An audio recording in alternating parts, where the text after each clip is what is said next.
형제들아, 사람이 만일 무슨 범죄한 일이 드러나거든 신령한 너희는 온유한 심령으로 그러한 자를 바로잡고 너 자신을 살펴보아 너도 시험을 받을까 두려워하라. 너희가 짐을 서로 지라. 그리하여 그리스도의 법을 성취하라. 만일 누가 아무것도 되지 못하고 된 줄로 생각하면 스스로 속임이라. 각각 자기의 일을 살피라. 그리하면 자랑할 것이 자기에게는 있어도 남에게는 있지 아니하리니 각각 자기의 짐을 질 것이라. 아멘.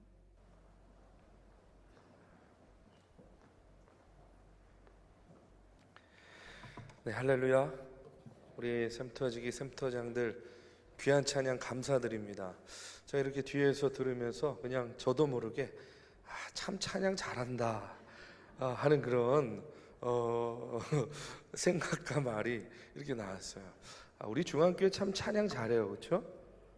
예, 목사부터 잘하니까 뭐 예. 농담입니다. 예, 또 마음에 드시 마세요.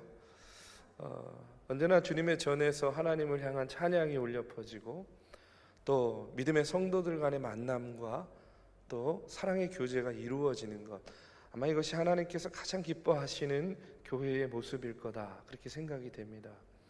특별히 또 샘터를 통해서는 좀 더 친밀한 그런 교제를 통해서 서로 위로하고 격려하고 또 서로 믿음의 생활들을 견인해 나가는 것이 이 땅을 살아가는 우리 믿음의 성도들의 모습이요 또 신앙인의 모습일 것이다, 이렇게 생각을 합니다. 우리 중앙교회가 지금 또 일상을 회복해져 나가는 과정 속에서 특별히 샘터의 역할이 중요한데, 좀 아쉬운 거는 모일만 하니까 또 벌써 종강이에요, 그렇죠? 그렇지만 다시 한번 또 한 호흡을, 여러분 또 한 호흡을 이렇게 걸으시고 또 더 잘 준비해서 우리가 또 이 무더운 여름을 지나고 다시 샘터가 개강하고 또 샘터 모임을 가질 때에 더 활력 있고 더 기쁘고 은혜로운 그런 만남과 샘터 모임을 가지시기를 주님의 이름으로 축복합니다. 오늘 서로 짐을 서로 지라 하는 그런 말씀인데요, 여러분 우리가 겉으로는 아무 일 없는 것 같지만 참 개인을 보면 말할 수 없는 고민, 삶의 어려움들을 우리가 참 많이들 안고 살아가고 있습니다. 우리들이 얼마나 무거운 짐을 지고 살고 있는지 겉모습만 봐서는 알 수가 없거든요. 늘 언제나 우리들 안에는 드러내지 못하는 나만의 고민, 또 우리 가정만의 고민, 염려, 어려움들, 이런 것들이 누구나 다 많이 가지고 있어요. 수고하고 무거운 짐을 갖고 사는 것이 우리네 인생이다, 이렇게 생각합니다. 말하지 않지만, 말할 수 없지만 혼자 속으로 수고하고 괴로워하는 그런 무거운 짐들이 누구에게나 있다는 그런 이야기죠. 여러분 사회를 봐도 그렇지 않습니까? 여기저기 사람들이요 자살한다 하는 그런 우울한 소식들을 얼마나 많이 듣습니까? 지난주에도 한 그 젊은 여성이 그 전철역에서 내렸는데 그 이후로 행방이 묘연해지고 실종 신고를 하고 막 그 찾아다녔는데 나중에 알고 봤더니 마지막 모습이 어디서 목격됐다 그럽니까? 가양대교 위에서 목격됐다는 거예요. 그리고 유서가 발견되고 결국 자살한 거예요. 20대 초반의 여성이. 자살하는 사람이 너무나 많아요. 그래서 전 세계 가운데 OECD 국가 중에 자살률 1위. 참 이런 건 일이 안 하면 참 좋겠는데, 애 안 낳는 것도 1위, 자살하는 것도 1위. 그게 누가 남습니까? 예? 참 안타까운 일이죠. 우리 표현을 봐도요 맨날 죽겠다라고 하잖아요, 그렇죠? 더워 죽겠다, 좋아 죽겠다, 이뻐도 이뻐 죽겠다, 이래도 죽고 저래도 죽어요 맨날.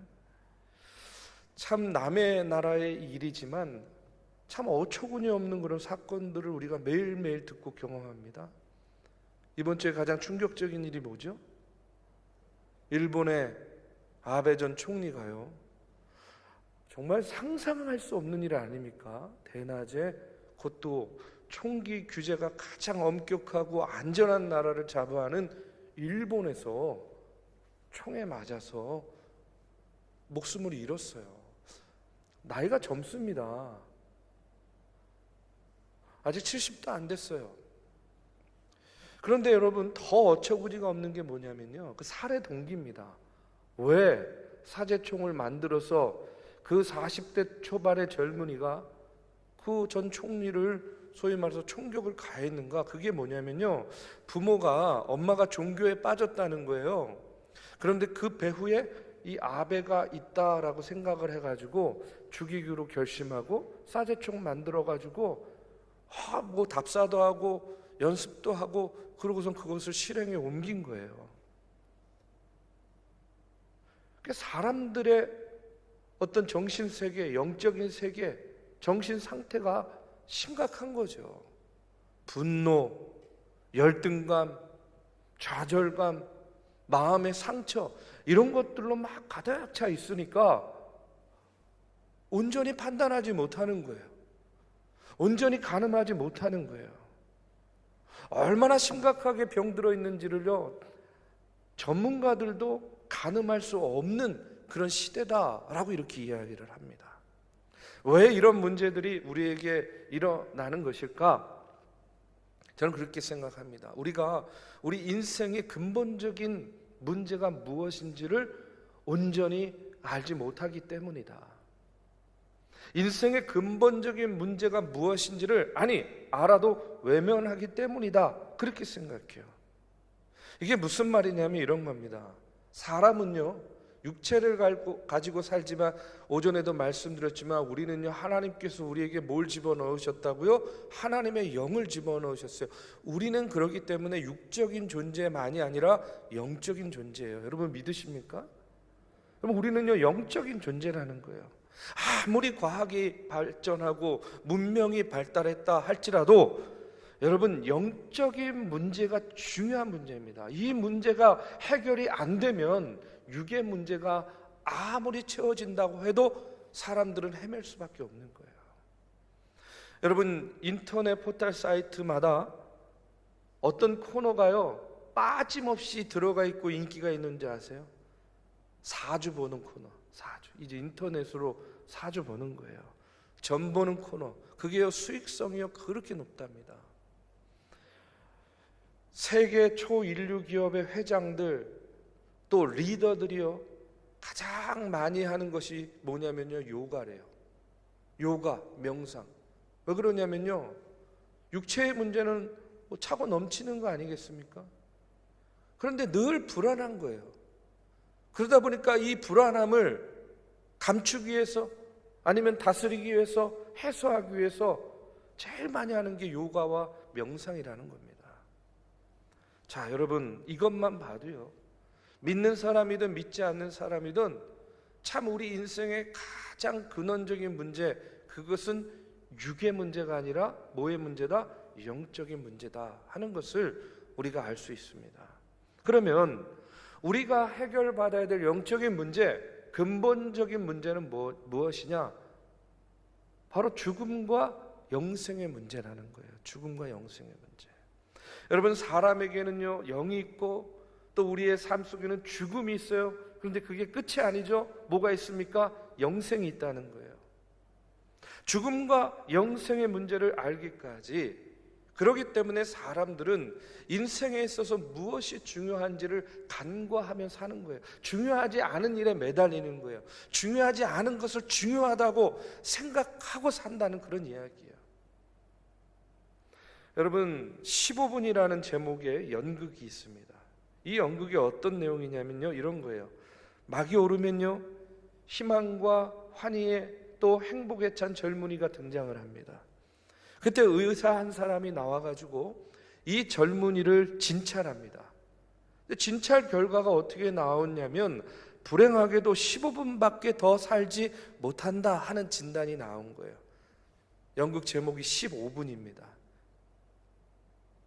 당신은 이제 15분밖에 살지 못합니다. 진단을 받았어요.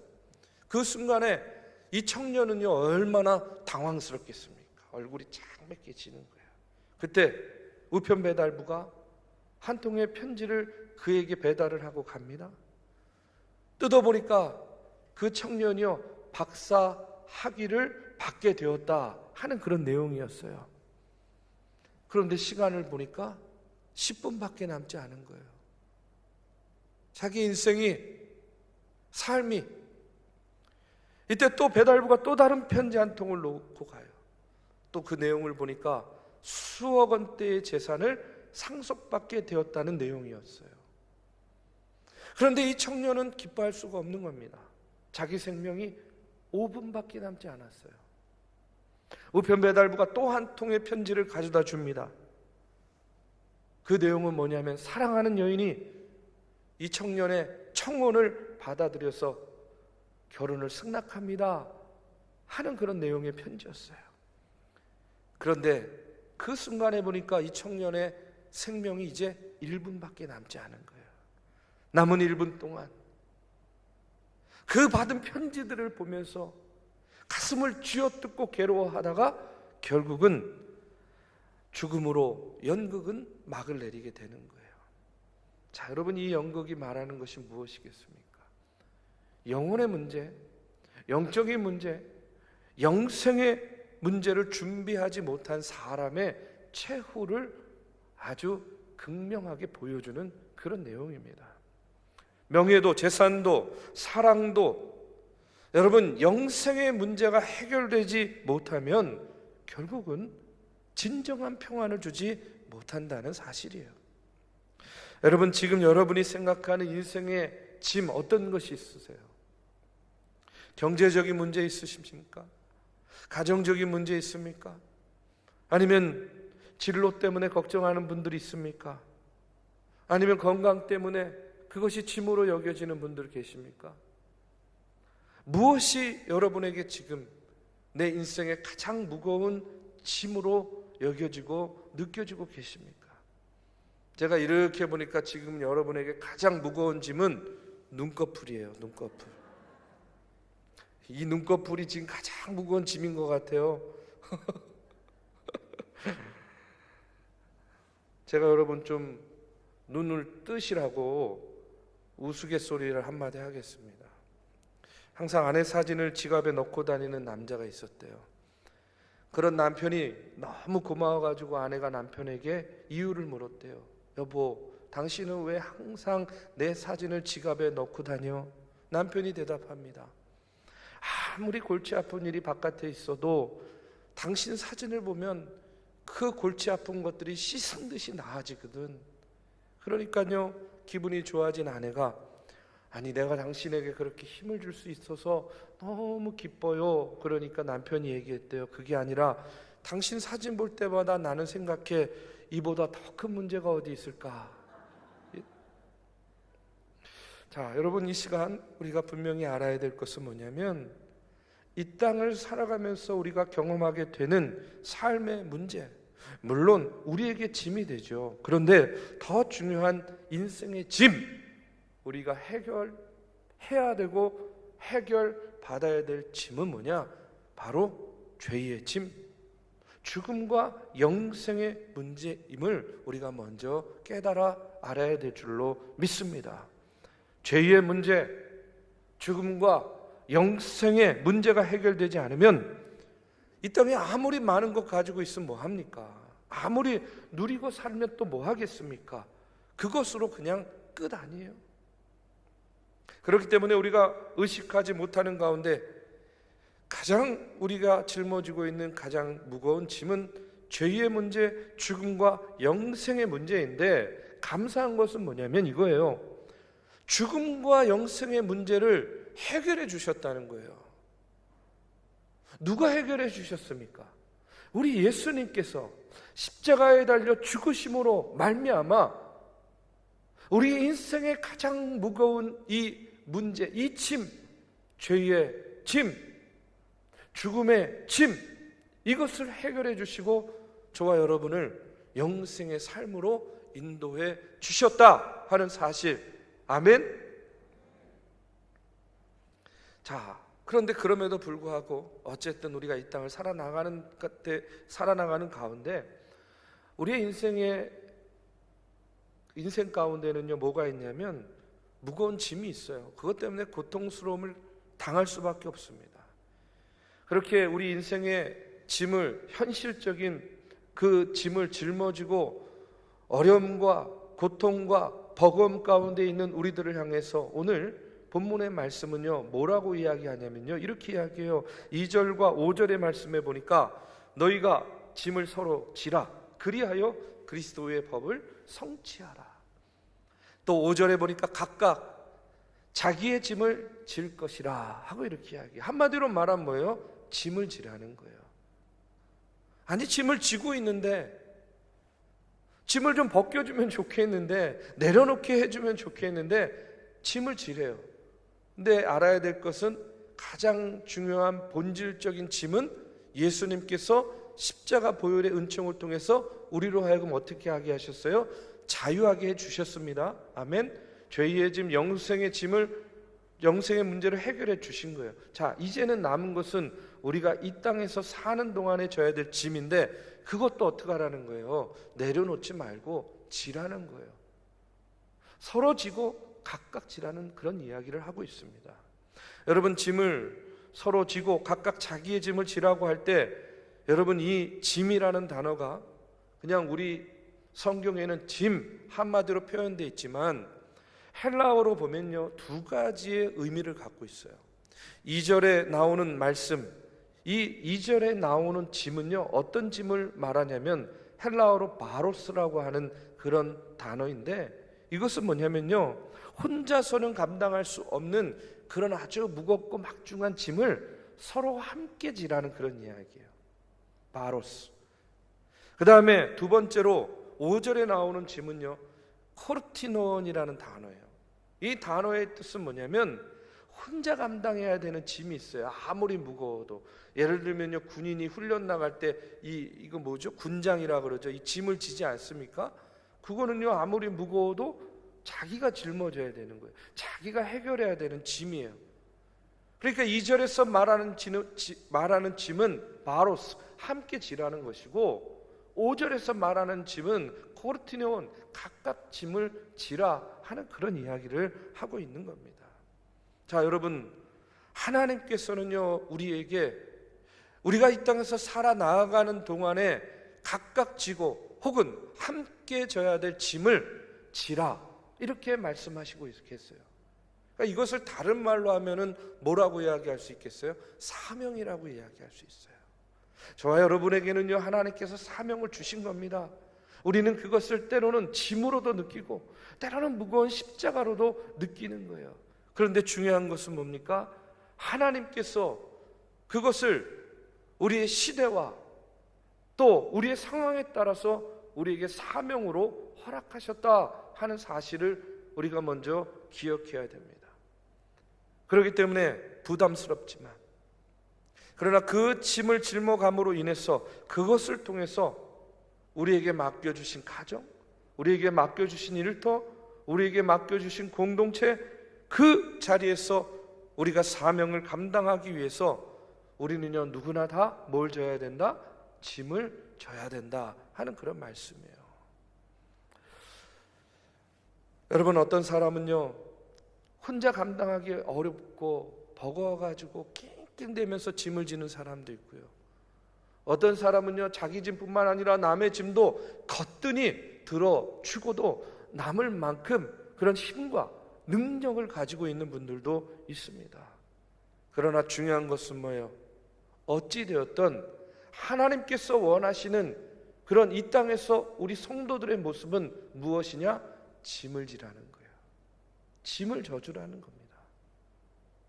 제가 예전에 학교에서 한자, 아마 저 때까지 한자를 배운 것 같아요. 그 이후에는 어떻게 되는지 모르겠지만, 한자를 배울 때 한문 선생님이요, 그 한자를 설명해 주는데 참 재밌게 설명을 해줬어요. 기억에 참 남게. 그러니까 여러분, 그 큰 대자 있지 않습니까? 큰 대자. 하루는 이제 이 큰 대자를 설명해 주시는데 이렇게 설명을 해주시는 거예요. 학자들이 모여가지고 의논을 했다고 합니다. 어떤 사람을 큰 사람이라고 표현할까? 어떤 사람이 큰 사람일까? 이렇게 의논을 했대요. 돈이 많은 사람일까? 권력이 높은 사람일까? 아니면 지혜가 많은 사람을 큰 사람으로 표현해야 할까? 이렇게 의논을 하다가 결국에 그들이 결정한 것이 뭐냐면, 이 크다라고 표현하는 것은 짐을 지는 사람이 큰 사람이다 라고 결론을 내렸대요. 그래서 큰 대자가 사람 인자에 짐을 올려놓은 것이 큰 대자가 되었다고 합니다.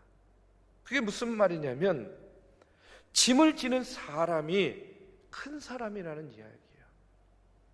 자기의 짐이든 남의 짐이든 결국은 짐을 지는 사람이 큰 사람. 그래서 사람 인자에 짐을 올려놓은 것처럼 해가지고 큰 대자를 이렇게 만들었다, 믿거나 말거나 하는 이야기지만, 어렸을 때 그 얘기를 듣는데요, 그게 그렇게 인상에 남는 거예요. 아, 정말 그런가 보다. 아니, 뭐 틀린 말은 아닌 것 같지 않습니까? 자, 여러분, 많은 짐을 스스로 질 수 있으면 큰 사람이겠구나. 저는요, 이제 와서 목회를 하면서 또 신앙의 여정들을 하루하루 지내가면서 다시 한번 느끼면서 그 생각이 난 거예요. 여러분, 누가 큰 사람일까요? 누가 큰 믿음의 사람일까요? 어떤 사람이 큰 신앙의 사람일까요? 짐을 져주는 사람이라는 거예요. 짐을 지는 사람이라는 거예요. 하나님께서 맡겨주신 사명의 짐을 기꺼이 질 수 있는 사람이 큰 사람입니다. 하나님께서 맡겨주신 십자가를 기꺼이 짊어지고 나아갈 수 있는 사람이 큰 믿음의 사람입니다. 나의 짐뿐만 아니라 다른 사람의 짐까지도 기꺼이 짊어질 수 있는 그 수고로움을 마다하지 않는 사람이, 저는요, 하나님 보시기에도 큰 사람, 큰 믿음의 사람이다 라고 그렇게 믿습니다.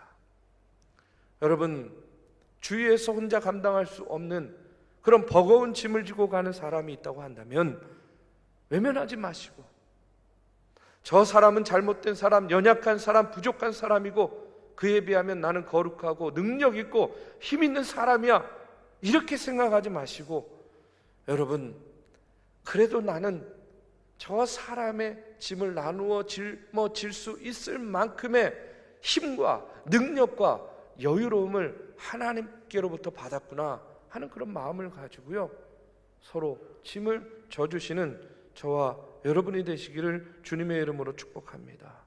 마태복음 11장 29절의 말씀에 보면 예수님께서 이렇게 이야기하십니다. 나는 마음이 온유하고 겸손하니 나의 멍에를 메고 내게 배우라. 그리하면 너희 마음이 쉼을 얻으리라. 예수님도요, 야, 그냥 너 좀 멍에 좀 지어, 너 좀 짐 좀 져, 좀 힘들게 살아봐, 그냥 이렇게 이야기하신 것이 아니에요. 그 멍에를 네가 져야 한다면 예수님께서 그 멍에를 짊어지고 가는 너를 친히 이끌고 가주시겠다는 거예요. 여러분, 이것이 무슨 의미겠습니까? 저는 이렇게 생각해요. 내가 누군가의 짐을 짊어지면 주님께서 내 짐을 짊어주시겠다 하는 그런 약속의 말씀이라고 믿습니다. 내가 멍에를 지면 예수님께서 나를 이끌고 가시겠다고 약속하셨어요. 우리가 누군가의 짐을 지면 주님이 그 짐을 대신져 주신다는 그런 약속의 말씀입니다. 오늘 성경은 이야기합니다. 짐을 서로 지라. 내 짐처럼, 남의 얘기처럼 하지 말고 내 짐처럼, 내 책임처럼 짐을 져라. 그리하면 그리스도의 몸을 성취하고 그리스도의 사랑의 법을 성취하게 되고 아가페의 법을 성취하게 될 것이다. 저는요, 신앙생활은 함께 짐을 져주는 것이라고 믿습니다. 교회 공동체는 함께 짐을 지는 사람들의 공동체입니다. 샘터 모임은 한 발짝 더 다가가서 짐을 서로 지는 그런 사람들의 자그마한 모임인 겁니다. 여러분이 아프면요, 저도 아파요. 여러분이 힘든 일 당하고 어려운 일 당하면요, 저도요 얼마나 힘들고 어려운지 몰라요. 하루하루가 어렵습니다. 그런데 여러분에게 기쁜 일이 있으면요, 저희 가정에 일어나는 기쁜 일보다도 몇 배가 더 기뻐요. 얼마나 감사한지 몰라요. 그런데 여러분, 저만 그러겠습니까? 여기 계신 여러분 모두 그런 마음 아니겠습니까? 내 샘터원 중에, 우리 믿음의 형제 자매 중에 어려운 일 당하면 같이 어려운 거 아니에요? 기쁜 일이 있으면요, 마치 내일처럼 기쁜 거 아니겠습니까? 여러분, 이것이 바로 짐을 서로 져주는 교회의 모습이요, 성도들의 모습이요, 공동체의 모습인 줄로 믿습니다. 여러분, 이 시간 한번 하나님께 물으시기 바랍니다. 주님께서 지금 나에게 원하시는, 내가 지기를 원하시는 짐은 무엇입니까? 아마 하나님께서, 우리 주님께서 여러분의 마음과 기도 가운데 응답을 주실 줄로 믿습니다. 또 물으시기 바랍니다. 하나님, 지금 내가 함께 아파하고 함께 짐을 져줘야 될 내 이웃은 누구인가요? 여러분, 이렇게 물으시면 여러분의 마음속에 그 이웃이 떠오르고 생각나게 해 주실 것입니다. 여러분, 그렇다고 한다면요, 오늘 말씀을 다시 한번 마음속 깊이 새기고 사랑으로 짐을 서로 함께 지라. 그러면 어떻게 돼요? 가벼워지는 겁니다. 그렇게 서로의 짐을 짊어지고 이 어려움의 때를 함께 이겨나가는 우리 믿음의 성도들 되시기를 주님의 이름으로 축복합니다.